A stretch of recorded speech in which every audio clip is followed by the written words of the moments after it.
மார்கழி மாதம் 27ஆம் நாள் 11ஆம் தேதி ஜனவரி மாதம் 2025 சனி பிரதோஷ நாளில் நம் வினைகள் நீங்கி முக்தி பெற்றிட மேலக்கடம்பூர் தசபுஜ ரிஷப தாண்டவ மூர்த்தி விசேஷ பிரதோஷ தரிசனம் செய்து வேண்டிடுவோம் வாரீர்.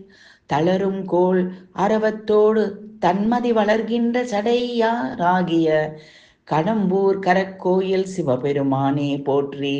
புலன் ஐந்தினை வெல்ல வல்லான், வேதமும் சொல்ல வல்லான், சுழலும் தடுமாற்றம் நீக்க வல்லானே போற்றி. முப்புறம் எரித்த முக்கணினான், புலியின் தோலை உடுத்தோனான், அமிர்த கடலேஸ்வரனே போற்றி. நீலகண்டன் பொன்னிற கொன்றை புரிசடையான், ஒலிக்கின்ற பைங்கழலான், வினை நீக்குபவனே போற்றி. உமையம்மை உடனிருந்து மகிழ்ந்து பாட அங்கையில் அழல் ஏந்து நின்று ஆடல் புரிபவனே போற்றி. பார்க்கடல் பாம்பு அணையான்மால் மனம் கமழ் மலர் தாமரையான், பிரம்மா காண முடியாத அடிமுடி தழலோனே பிரதோஷத்தன்று மட்டும் காட்சி தரும் தசபுஜ ரிஷப தாண்டவ மூர்த்தி பெருமானை போற்றி வணங்குகிறேன்.